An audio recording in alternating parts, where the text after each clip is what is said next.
J'ai intitulé mon message ce matin « L'inutilité de la religion ».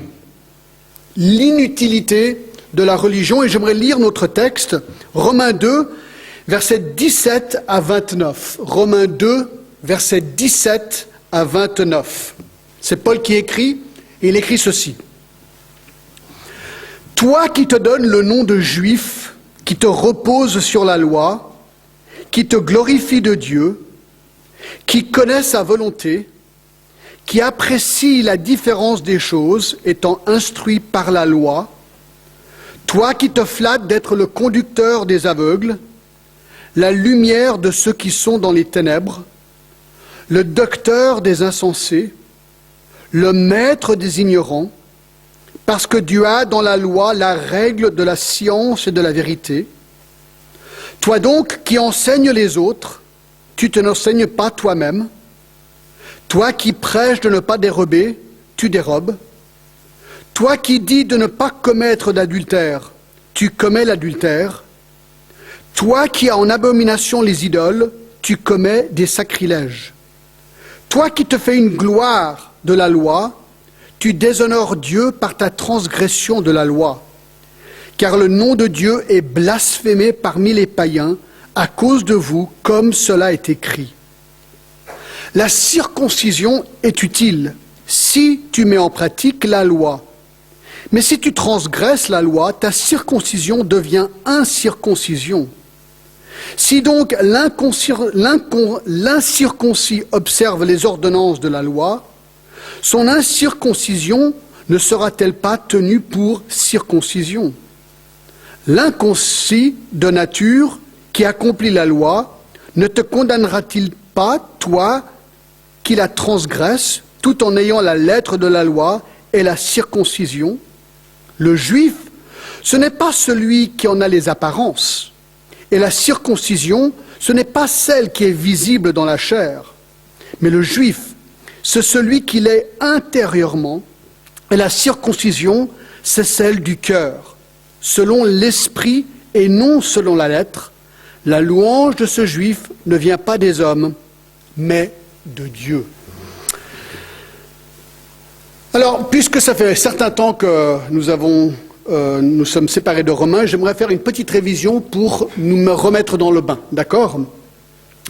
Alors, on se rappelle que Paul est à Corinthe, lors de son 3e voyage missionnaire, et il écrit cette épître à l'église de Rome pour leur annoncer sa visite. Le thème de cette épître se trouve au chapitre 1 et le verset 16, où il dit « Car je n'ai point honte de l'évangile, c'est la puissance de Dieu pour le salut de quiconque croit, du juif premièrement, puis du grec. » Donc, le thème, c'est l'évangile, la bonne nouvelle de Jésus-Christ.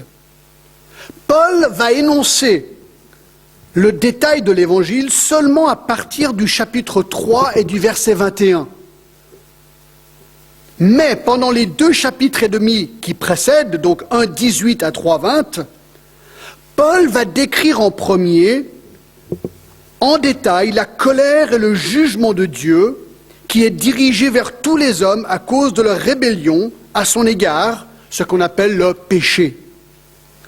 Vous vous rappelez qu'au verset 18 du chapitre 1, il est dit « La colère de Dieu se révèle du ciel contre toute impiété et toute injustice des hommes. » Donc là, il évoque déjà cette colère de Dieu contre le péché.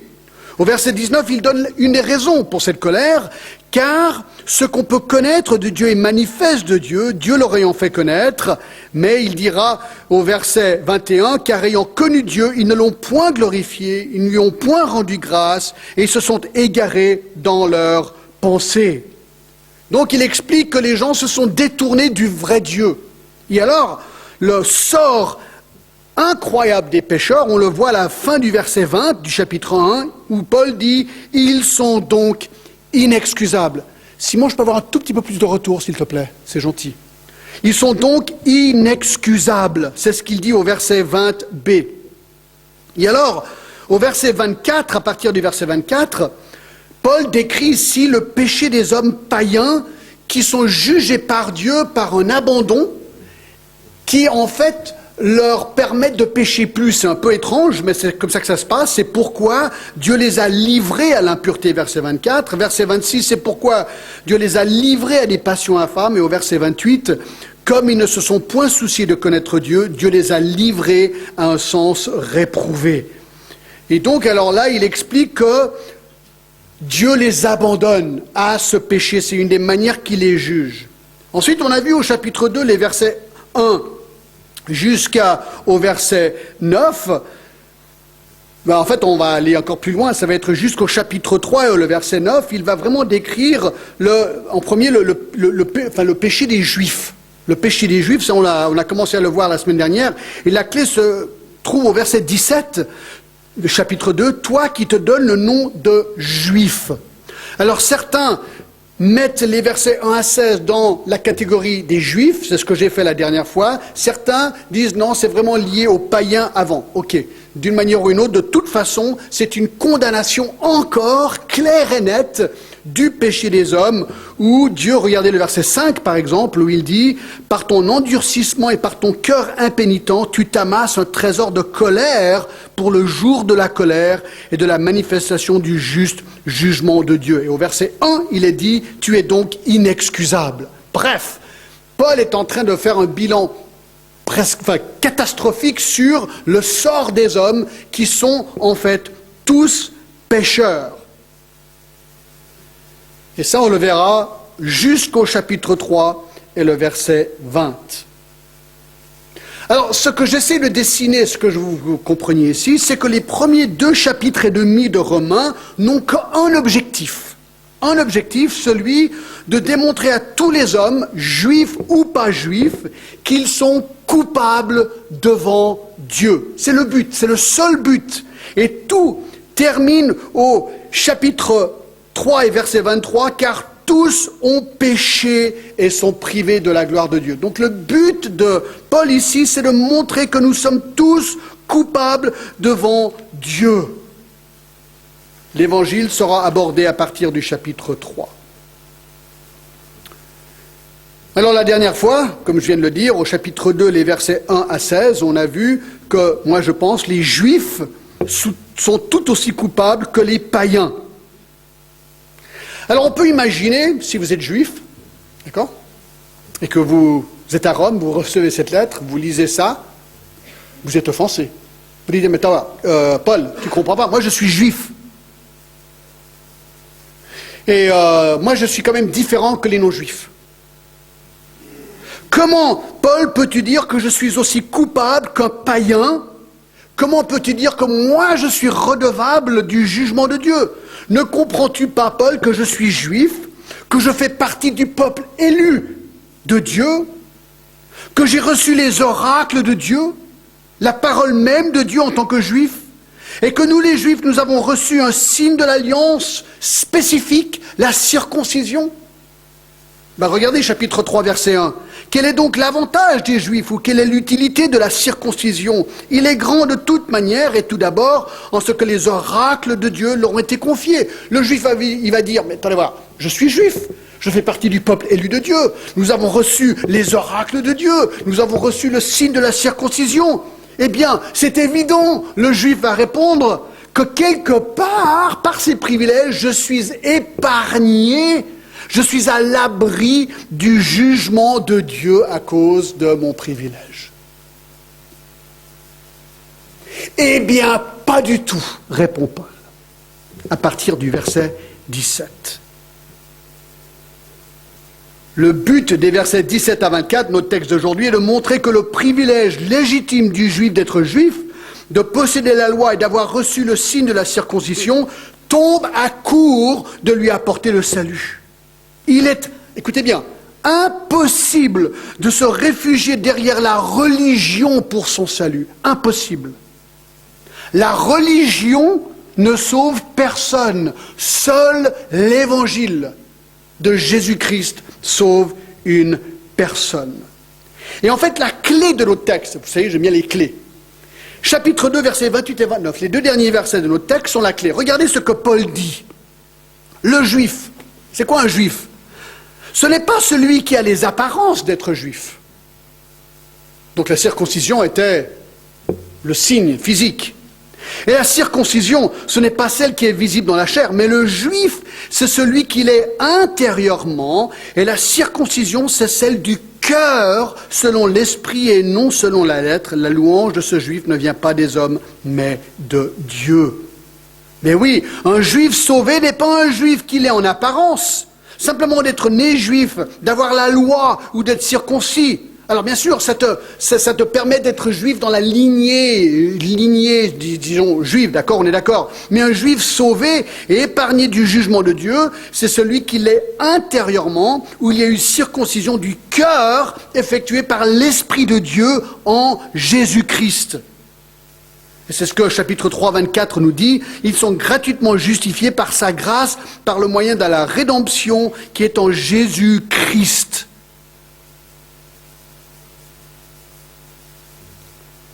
Alors ça, c'est le but.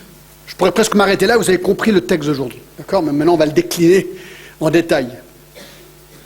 Juste un mot sur le judaïsme. Il faut comprendre que les Juifs avaient 3 grands sujets de fierté, et je dirais légitimes. Légitimes. Déjà son nom. Au verset 17, « Toi qui te donnes le nom de Juif ». Ben, Dieu avait quand même élu les Juifs. Genèse 12, 1 à 3. Par qui viendrait un jour la bénédiction de la terre au travers du Messie. Déjà vu, chapitre 3, verset 1, ils avaient les oracles. Paul lui-même avait été extrêmement zélé en tant que juif dans Galates 1, 14. J'étais plus avancé dans le judaïsme que beaucoup de ceux de mon âge et de ma nation, étant animés d'un zèle, et ensuite il le dit, excessif pour les traditions de mon père. Le juif était fier, quelque part à juste titre, mais il allait beaucoup trop loin dans sa fierté, parce que c'est devenu de l'orgueil.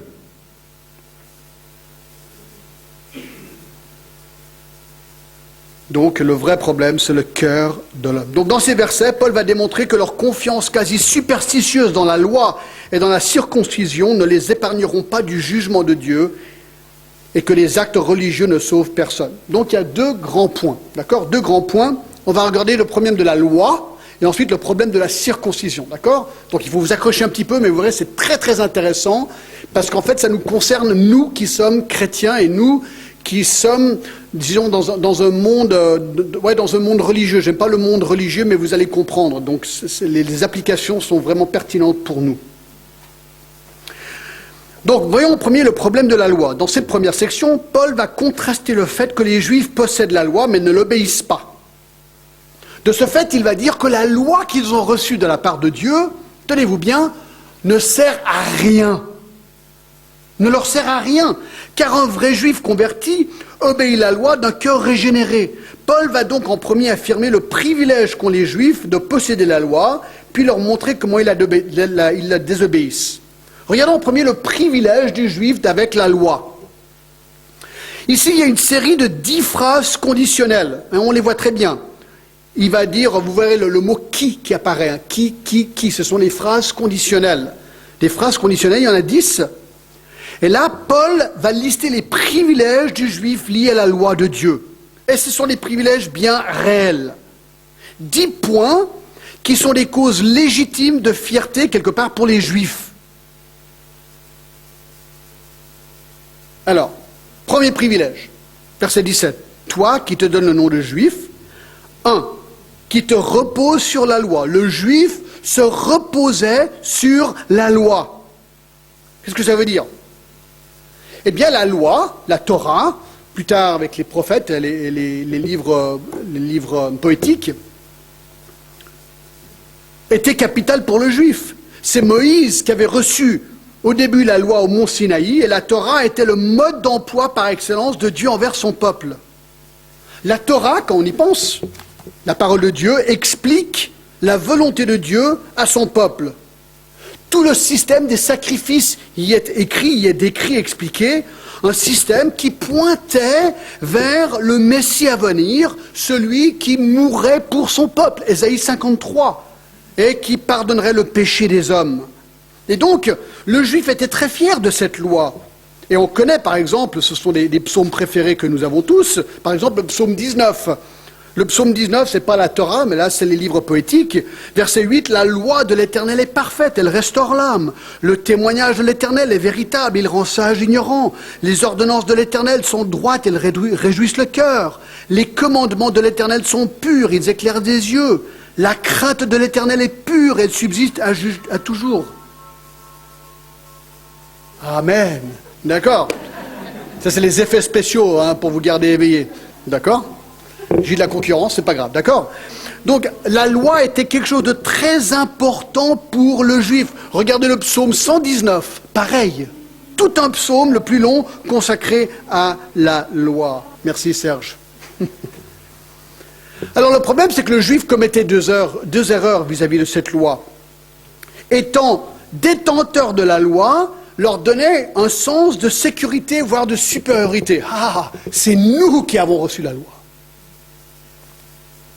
Et deuxièmement, il pensait qu'avec une obéissance vigoureuse de la loi, qu'il pouvait, le juif, mériter son salut. Le problème, c'est que le juif n'a pas compris que le but de la loi était de révéler à l'homme son incapacité de la garder. Regardez le chapitre 3 et verset 20, ça va être la conclusion de Paul plus tard. Car personne ne sera justifié devant lui par les œuvres de la loi, puisque c'est par la loi que vient la connaissance du péché. Le juif pensait qu'en gardant la loi méticuleusement, il pouvait mériter son salut. Paul dit, t'as rien compris. La loi est là pour te montrer justement que tu ne peux pas la garder. Elle te condamne devant Dieu. Et la loi, Galate aussi nous dira, te pointe vers le Sauveur Jésus-Christ. Et donc, le juif est devenu orgueilleux. Deuxième privilège, le juif se glorifie en Dieu. Verset 17, toi qui te donnes le nom de juif, qui te repose sur la loi, qui te glorifie de Dieu. Le juif se glorifiait de Dieu, le Dieu qui s'était révélé directement à eux et leur avait confié les oracles. Vous allez voir, c'est quand même incroyable. Dieu apparaît directement à Moïse pour lui donner la loi. C'est quand même un privilège. Aucune autre nation avait été choisie comme eux, délivrée comme eux, guidée comme eux, bénie comme eux. Dieu était le Père d'Israël, selon Exode 4, 22. Et donc ils avaient un immense privilège par rapport à vouloir se glorifier en Dieu. Ce n'est pas un mal en soi. Mais ils sont devenus orgueilleux et exclusif par rapport à Dieu. Au point où ils devaient atteindre les païens, en fait, ils les ont rejetés. Ils se sont dit, ah, c'est notre Dieu, c'est nos oracles, vous, pas touche. C'est un peu leur attitude.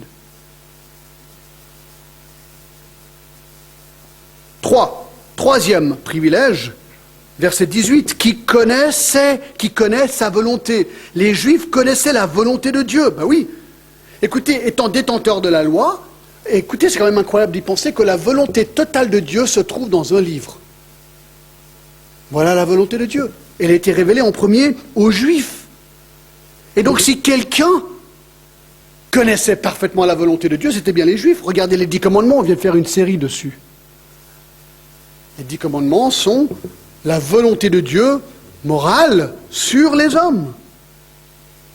4. Les Juifs avaient du discernement, qui connaît ta volonté, qui apprécie la différence des choses. Avec la loi de Dieu en main, ils pouvaient maintenant comprendre ce qui était moralement juste et pas juste à faire. Ils pouvaient approuver et désapprouver les actions des hommes et comprendre ce qui était essentiel ou pas. Ils avaient un outil, la parole, pour pouvoir discerner ce qui était spirituellement juste ou pas juste. 5e privilège. Les Juifs étaient instruits par la loi, verset 18 encore, qui connaît sa volonté et qui apprécie la différence des choses étant instruits par la loi. Et là, le mot, c'est le mot catéchumène, duquel nous dérivons catéchisme. Les Juifs, non seulement à la maison, mais aussi à la synagogue, étaient instruits de manière rigoureuse et systématique dans la loi de Dieu. Ils répétaient, ils mémorisaient cette loi. Le problème, c'est qu'ils sont devenus de nouveau orgueilleux par rapport à cela. Et on sait que Jésus a très fortement condamné les pharisiens. Ils étaient experts de la loi, mais ils ne l'appliquaient pas. 6e privilège des Juifs. Les Juifs étaient les conducteurs des aveugles, ce qui est vrai. Verset 19, « Toi qui te flattes d'être le conducteur des aveugles. » Il y a presque une note de sarcasme ici. Les Juifs étaient persuadés qu'ils étaient supérieurs aux habitants des autres nations. Là était l'erreur. Écoutez, ils avaient une responsabilité. Le psaume 67 nous montre la responsabilité qu'ils avaient, les Juifs. Avec tous ces privilèges, qu'est-ce qu'ils devaient faire? Eh bien, il dit, verset 2 du psaume 67, que Dieu ait pitié de nous et qu'il nous bénisse. Qu'il fasse luire sur nous sa face, afin que l'on connaisse sur la terre ta voie, et parmi toutes les nations ton salut. C'est génial. Les nations se réjouissent et sont dans l'allégresse, car tu juges les peuples avec droiture. Voyez-vous, les Juifs avaient la responsabilité de propager le salut de Dieu qu'ils avaient eux-mêmes reçu par le biais de Dieu et sa loi aux autres. Donc dans ce sens-là, ils étaient les conducteurs des aveugles. Mais le problème, c'est qu'ils ont refusé de le faire. Ils sont devenus possesseurs, orgueilleux par rapport à ce qu'ils avaient, et ils ne voulaient pas être corrompus par l'extérieur lorsqu'ils devaient aller atteindre l'extérieur. 7. Les Juifs étaient la lumière pour ceux dans les ténèbres. Verset 19 encore. Toi qui te flattes d'être le conducteur des aveugles, la lumière de ceux qui sont dans les ténèbres. Eh bien, au lieu d'être une lumière pour les autres nations qui vivaient dans le paganisme, les Juifs s'étaient séparés des autres nations et se barricadaient contre eux. Vous vous rappelez l'histoire des changeurs de monnaie dans le temple? Pourquoi est-ce que Jésus vient les virer? Eh bien parce qu'eux, ils bloquaient les païens de vraiment pouvoir venir librement et adorer Dieu. Toute une série d'obstacles. Il fallait acheter, il fallait changer de la monnaie. Carrément, il les bloquait de pouvoir venir vraiment et adorer Dieu. Et ils sont condamnés par Jésus pour cela. 8. Les Juifs étaient les docteurs des insensés, verset 20. Le docteur des insensés.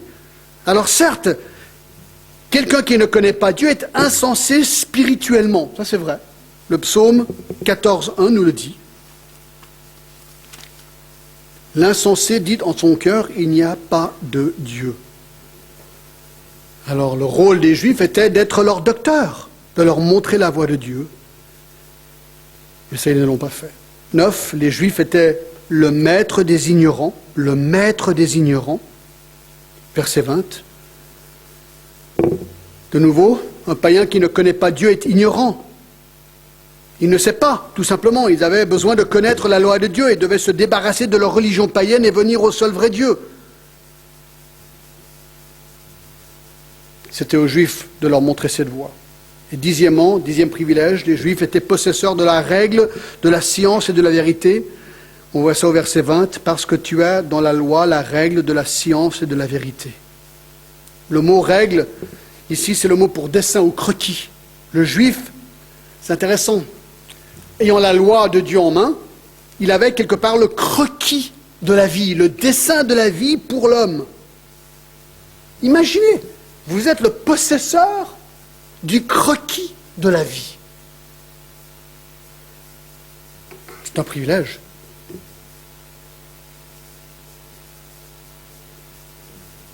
Alors voyez-vous, quand on aligne tous ces privilèges, maintenant on peut comprendre le Juif, se dire « Waouh, imaginez, je suis quand même privilégié. » Tous ces privilèges, 10 là, alignés. Non mais attends, voir. Il est évident, avec tous ces privilèges que j'ai en tant que Juif, que je suis OK avec Dieu. Voilà. Et que moi, je serai l'exception. Et que moi, je serai épargné du jugement de Dieu. Écoutez, on peut avoir cette même attitude dans l'Église. Tu sais, moi, je suis né dans une famille chrétienne. Mon arrière-grand-père était pasteur, mon père était pasteur, mon grand-père était pasteur. Moi, je suis dans une lignée de pasteurs, disons. Ou dans une lignée de famille chrétienne, de génération en génération, disons.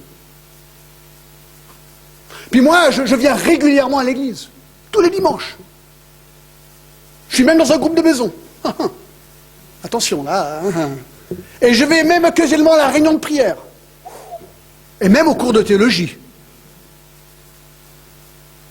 Je me suis fait baptiser publiquement en tant qu'adulte. Je lis ma Bible tous les jours et je prie régulièrement. Si quelqu'un sera épargné, c'est bien moi. Regarde, je suis tellement religieux. C'est ça la clé du salut? Ça n'a rien à voir avec ces choses. Alors bien sûr, un cœur régénéré, un cœur touché par la grâce de Jésus-Christ va vouloir faire ces choses.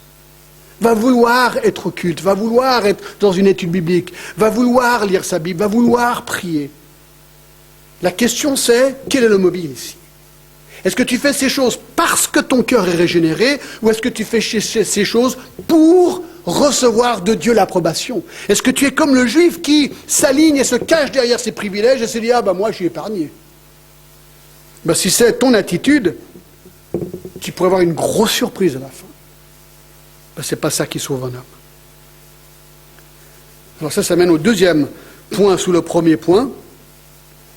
Le deuxième sous-point, l'hypocrisie du juif avec la loi. Voici la réalité de ce juif. À partir du verset 21, l'hypocrisie, moi j'ai envie de même mettre le mot blasphème, et vous verrez pourquoi. Il blasphémait la loi.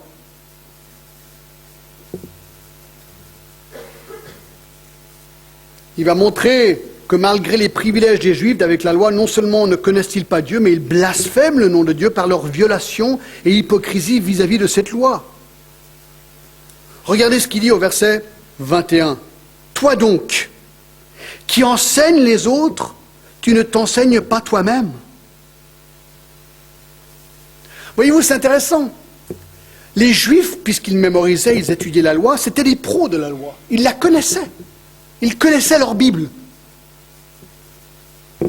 Mais ne l'appliquaient pas à eux-mêmes. C'est la différence entre une connaissance cérébrale et le cœur.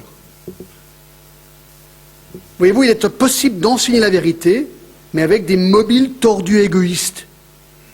C'est un peu comme, je ne sais pas, il y a un juge corrompu. Un juge est censé juger droitement et justement les infractions. Mais si lui il est corrompu, c'est-à-dire que lui-même n'applique pas à lui-même ses jugements. Ça, c'est de l'hypocrisie. C'est un petit peu ce que faisaient, un petit peu beaucoup ce que faisaient les Juifs ici.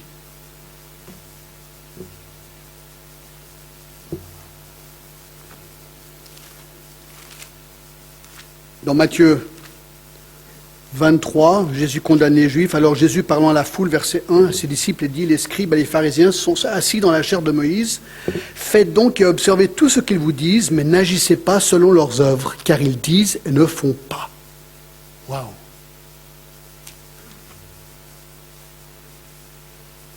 Deux, ils prêchent de ne pas dérober, mais ils dérobent. Verset 21. Toi donc qui enseignes les autres, tu ne t'enseignes pas toi-même. Toi qui prêches de ne pas dérober, tu dérobes.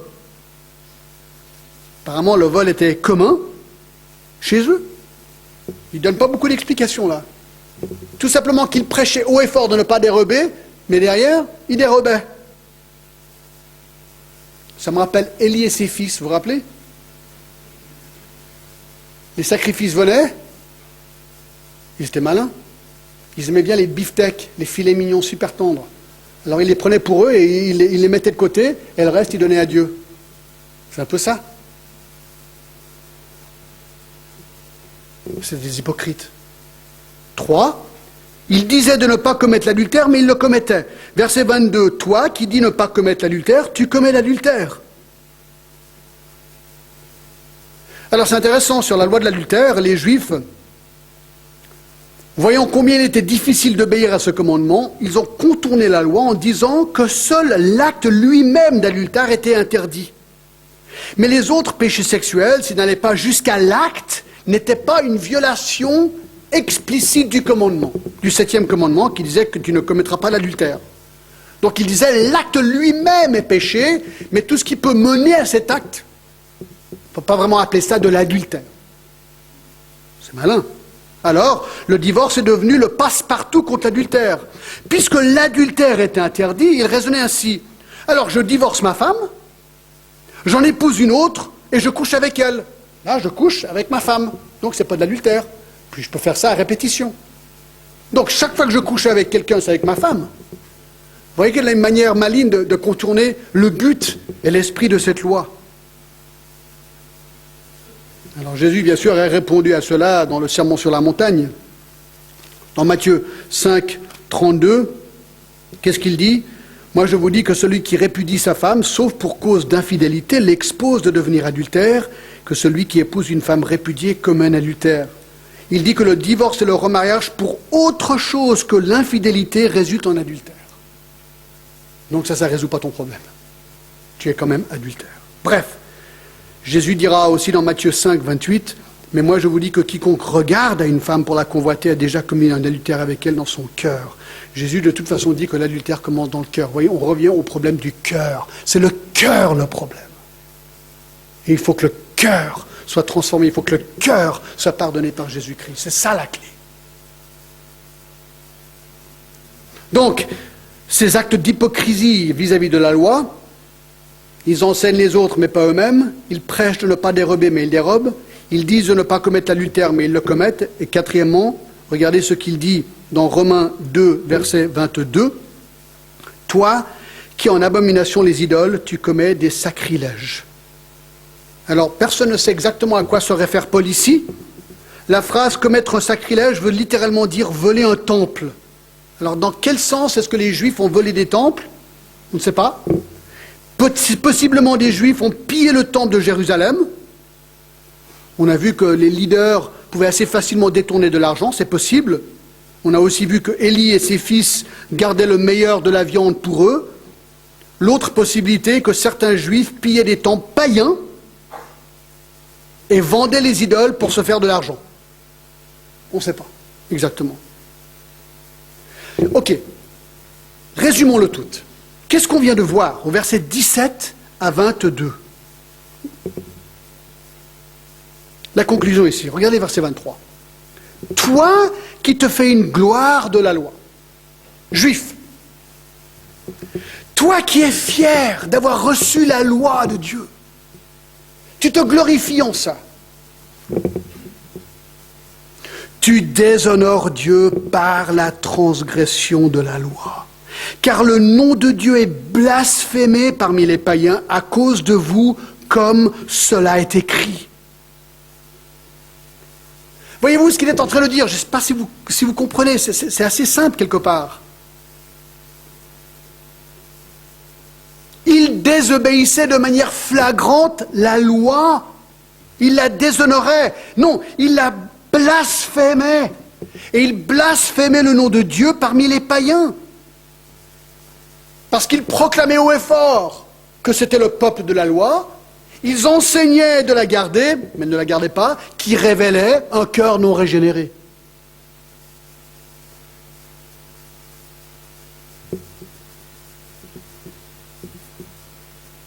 C'est très intéressant, hein, ce problème de blasphème du nom de Dieu. Ça m'a fait penser à 2 Samuel 11. Vous vous rappelez quand David tombe dans le péché, il commet l'adultère, il commet un meurtre. Et dans 2 Samuel 11, Nathan vient le confronter. Il le confronte. Et au verset 13 de 2 Samuel 12, David dit à Nathan, « J'ai péché contre l'Éternel. » Et Nathan dit à David, « L'Éternel pardonne ton péché, tu ne mourras pas. Mais, parce que tu as fait blasphémer les ennemis de l'Éternel en commettant cette action, le fils qui t'est né mourra. » Alors, David avait un cœur tendre. David connaissait le Seigneur, mais il a quand même fait des grosses bêtises. Il a été pardonné. Mais son action a blasphémé le nom de Dieu. Ça m'a aussi fait penser à Tite, ça c'est intéressant.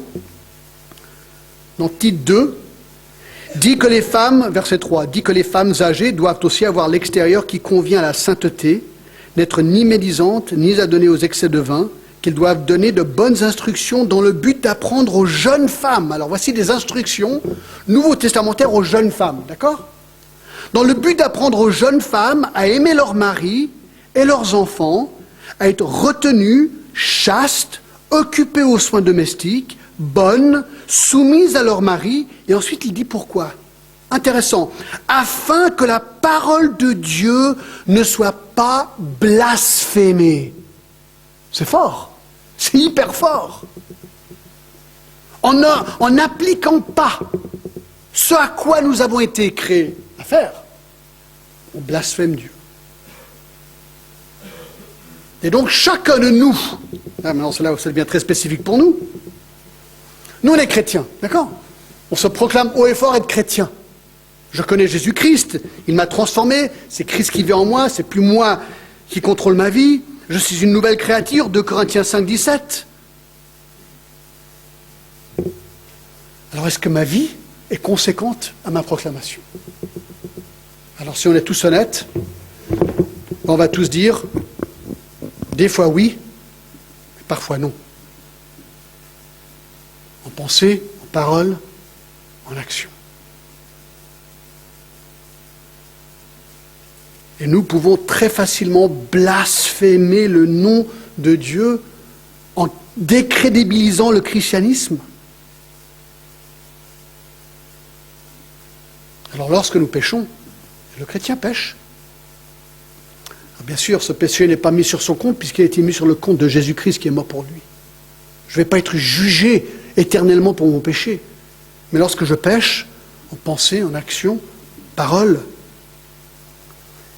et il y a la clé, est-ce que mon cœur est contrit? Est-ce que je m'effondre devant la grâce de Dieu? Est-ce que je le remercie? Est-ce que je le loue pour son pardon à mon égard? Ou est-ce que je me tue dans mon péché?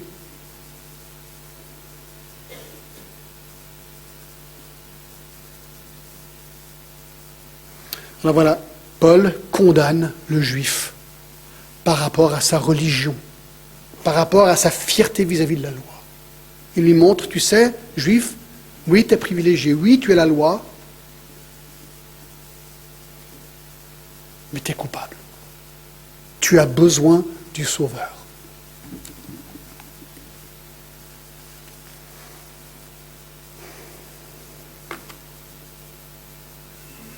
Deuxième problème, il est plus rapide. Deuxième problème du juif, c'est le problème de la circoncision. Alors ça, c'est hyper intéressant. De la circoncision. Alors ça, c'est un autre rite majeur pour les juifs. D'accord? Et lui, ce qu'il leur dit ici, je vous donne le thème, et ensuite on va regarder en détail rapidement. T'es fier de la circoncision, juif. C'est le signe de l'alliance entre toi et Dieu. C'est bien, c'est un signe. C'est biblique, c'est juste. Mais tu sais quoi? C'est un rite. C'est un rite. Et ce rite ne peut pas te sauver. Point à la ligne. C'est un peu comme le baptême. Vous savez, il y a certaines églises, je pense à l'église catholique en particulier, je sais que beaucoup de vous avez fait partie de l'église catholique. En fait, j'y reviendrai dans quelques minutes par rapport à ça plus en détail. Mais le baptême est un rite, le baptême des bébés. Pas dans la Bible, mais c'est un rite qui a pris de la signification, mais qui n'a rien à voir avec la parole de Dieu. On y reviendra. Parlons un petit peu de la circoncision. Regardons en premier le privilège des Juifs vis-à-vis de la circoncision. D'accord? Il faut déjà comprendre ce que c'est. Alors, la circoncision est un acte qui a été prescrit par Dieu comme marque de l'alliance qu'il a faite avec Abraham et ses descendants. Et Genèse 17 en parle. D'accord? On ne va pas peut-être tout regarder. Mais il a dit au verset 2, j'établirai avec Abraham. En verset 1, chapitre 17, verset 2, j'établirai mon alliance entre moi et en toi et je multiplierai à l'extrême. Et alors Dieu lui parle. Et il lui dit au verset 9, Dieu dit à Abraham, toi tu garderas mon alliance, toi et tes descendants, après toi, selon leur génération. Au verset 7, il avait appelé ça d'une alliance perpétuelle. C'est ici mon alliance que vous garderez entre moi et vous et ta postérité après moi. Tout mâle parmi vous sera circoncis. C'est Dieu qui demande ça. Vous vous circoncirez et ce sera un signe d'alliance entre moi et vous. À l'âge de 8 jours, tout mâle parmi vous sera circoncis selon vos générations, etc. Donc, Dieu est clair, il veut que tout mâle, descendant d'Abraham, devienne circoncis. Alors, pourquoi ? Alors, on vient de le dire, la circoncision était le signe de l'alliance entre Dieu et son peuple. Mais, Deutéronome 36 nous donne peut-être un petit indice sur le but de ce rite-là. Pourquoi ça comme rythme ? Pourquoi pas un autre ? Dans Deutéronome 36, on lit ceci. Il dit, l'Éternel, ton Dieu, circoncira ton cœur et le cœur de ta postérité. Et tu aimeras l'Éternel, ton Dieu, de tout ton cœur et de toute ton âme, afin que tu vives. Alors déjà là, dans l'Ancien Testament, déjà dans la Torah, il y avait la circoncision physique, mais aussi la circoncision du cœur qui est évoquée ici. Jérémie 4,4 nous dit la même chose. Alors on a l'impression que le vrai problème, de nouveau, comme on vient de le voir, c'est le cœur. Le cœur. Et que là, le cœur a besoin d'être circoncis aussi. Et Paul va reprendre cette même illustration dans Romains 2 et le verset 29. D'accord ?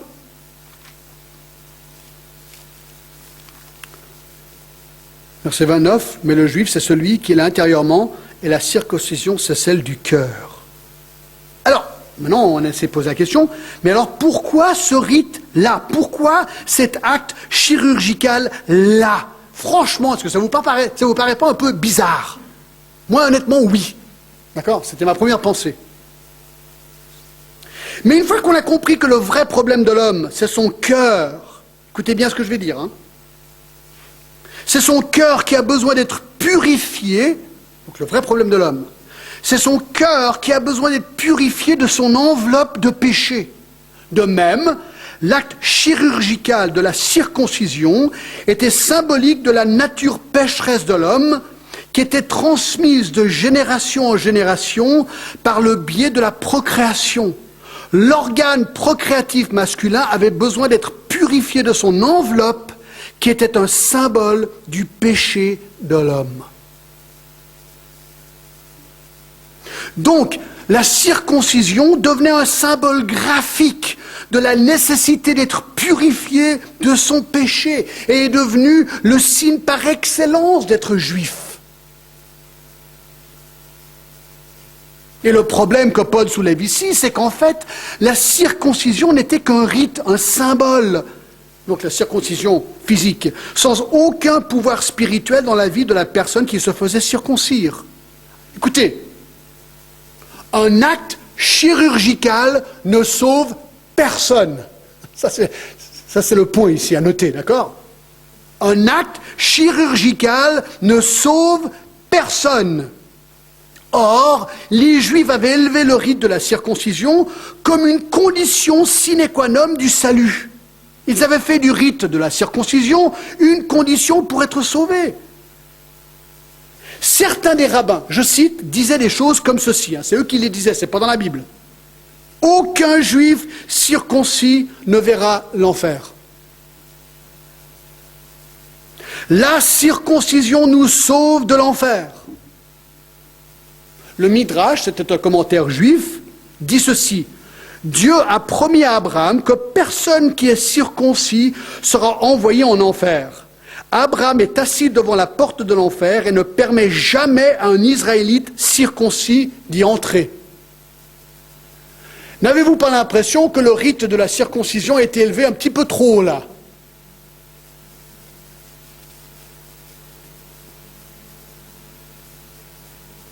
Alors c'est intéressant de noter que s'ils avaient mieux lu leur Bible, ils auraient vu que même leurs prophètes disaient le contraire. Dans Jérémie 9, 25, Jérémie dit ceci. « Voici les jours viennent, dit l'Éternel, où je châtierai tous les circoncis qui ne le sont pas de cœur. » Ah, c'est pas mal ça. C'est Jérémie, leur prophète, qui dit ceci. « Voici le jour viennent, dit l'Éternel, où je châtierai, Jérémie 9, 25, tous les circoncis qui ne le sont pas de cœur.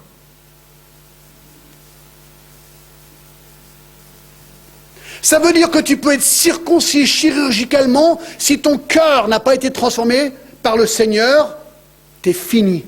Tu seras jugé par Dieu. C'est tout le but des chapitres 1 à 3 de Romains. De montrer que qui que tu sois, tu es coupable. Et tu ne peux pas te cacher derrière la religion, un rite. Prenons le baptême des bébés dans l'église, parce que c'est un problème, je pense, qui est exactement pareil ici. Vis-à-vis de l'Église catholique en particulier, je cite Loren Boettner dans son livre « Le catholicisme romain ». Je le cite, il dit ceci. « Rome a perverti la signification du baptême, car au lieu d'accepter le baptême comme une ordonnance symbolique et un signe externe au travers duquel Christ et les bénéfices de la nouvelle alliance sont représentés dans le croyant et reçus par la foi, pour les catholiques, le baptême est représenté comme apportant d'une manière quasi magique la régénération. Le baptême accorde le pardon automatique de tous les péchés passés et il est absolument nécessaire pour le salut, dit l'Église catholique. Rome enseigne que même un nouveau-né ne peut pas être sauvé et profiter des délices du ciel à moins qu'il ne soit baptisé. Boettner cite le catéchisme de Trente et dit ceci, je cite, « À moins qu'un bébé ne soit régénéré en Dieu au travers de la grâce du baptême, que ses parents soient chrétiens ou infidèles, ils sont nés dans la misère éternelle et dans la perdition. » Voyez-vous, les catholiques disent exactement la même chose que les juifs. Ils disent un rite religieux, que ce soit la circoncision ou que ce soit le baptême d'un bébé, te sauve. Paul répond faux. Totalement faux. Jérémie le répond aussi. C'est le cœur. C'est le cœur qui doit être touché par la grâce de Dieu au travers de Jésus-Christ. Et c'est exactement, on l'a déjà vu plusieurs fois, ce que dit le verset 29 de Romains 2. Le juif, c'est celui qui l'est intérieurement. Alors maintenant, on comprend l'argumentation de Paul. Regardez, c'est tout simple, verset 25. La circoncision est utile. T'es juif, tu dis, ah bah amen, ah, bien sûr c'est utile. C'était prescrit par Dieu pour les juifs. C'est un commandement éternel, il faut le faire. Ok, super. Si tu mets en pratique la loi. Alors, ça veut dire quoi? Ça veut dire que si tu fais ce que la loi prescrit par rapport à ton cœur, la loi pointe vers le Sauveur, vers le Messie, vers Jésus-Christ. Il faut être régénéré. Mais si tu transgresses la loi, ta circoncision devient incirconcision. Si tu es que religieux, ça ne sert à rien. Ton cœur pécheur n'a pas été transformé. L'inconcis de nature, verset 27. Non, verset 26. Et si donc l'incirconcis observe les ordonnances de la loi, alors maintenant si un païen qui n'est pas circoncis est touché dans son cœur par le Seigneur, est transformé par le Messie, par Jésus-Christ, et il commence à observer les ordonnances de la loi, son incirconcision ne sera-t-elle pas tenue pour circoncision? Ben, Dieu va le regarder et dire, ben, toi tu rentres dans le ciel, toi tu as un cœur transformé. Oh, t'es pas circoncis, mais c'est pas grave. C'est pas ça qui est grave. Ce qu'il est en train de dire ici. L'incirconcis de nature, qui accomplit la loi, ne te condamnera-t-il pas, toi qui la transgresses, tout en ayant la lettre de la loi et la circoncision? Il a dit, fais attention, juif. Parce que celui qui n'est pas circoncis, mais qui a compris l'évangile, un jour, par son exemple, te sera un jugement.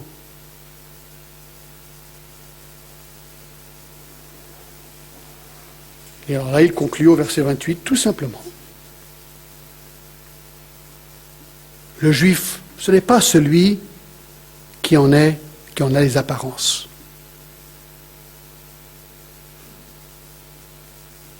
La circoncision, ce n'est pas celle qui est visible dans la chair. L'important ici, mes amis, ce n'est pas un rite religieux. Ce n'est pas un acte chirurgical. Non, verset 29, le juif, c'est celui qui l'est intérieurement. Et la circoncision, c'est celle du cœur, selon l'esprit et non selon la lettre.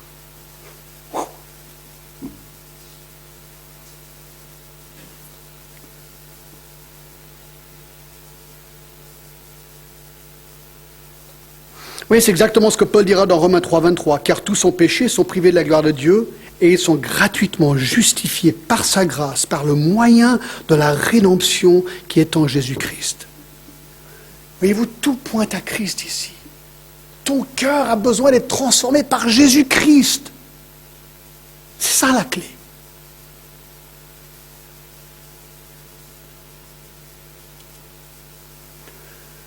Écoutez, si un juif entend ça, mais il est presque scandalisé.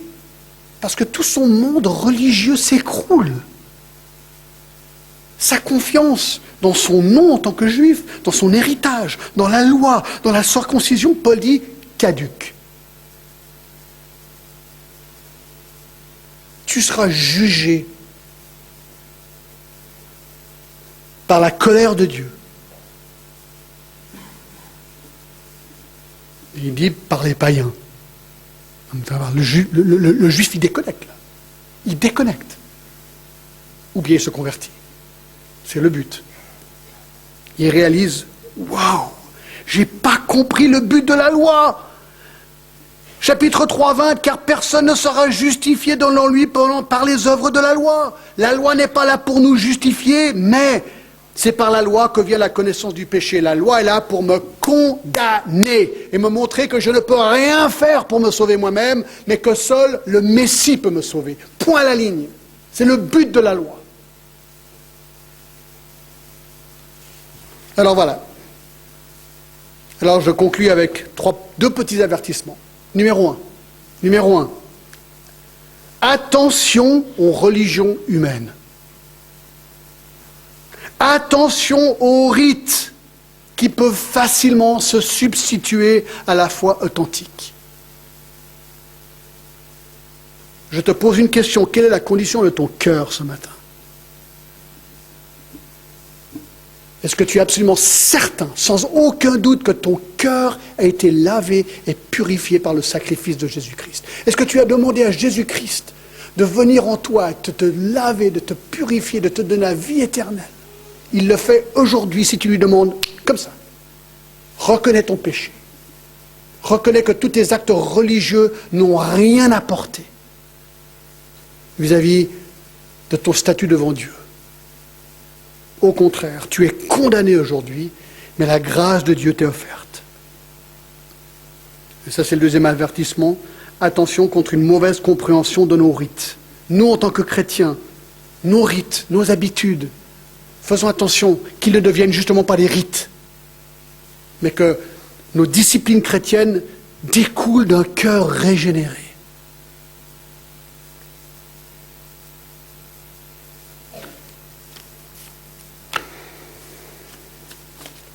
C'est un peu technique ce matin, vous ne trouvez pas?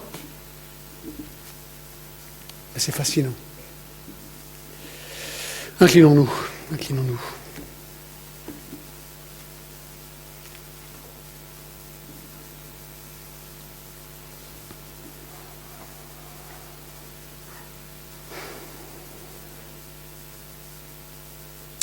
Ouais, Seigneur, aujourd'hui, pardonne-nous parce que nous pouvons tellement facilement juger les autres lorsque nous-mêmes nous désobéissons à ce que nous savons être juste.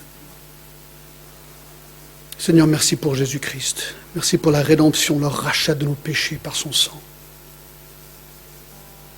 Seigneur, s'il y a quelqu'un ici ce matin qui se trouve dans un mécanisme religieux de rite et qui pense qu'à cause de sa religiosité, de ses actions religieuses, il gagne une faveur de la part de Dieu. Aujourd'hui, s'il te plaît, Seigneur, montre-leur que ça, c'est erroné. C'était l'erreur des Juifs. Seigneur, il n'y a qu'une solution pour notre péché. Elle ne vient pas de nous, elle vient de toi.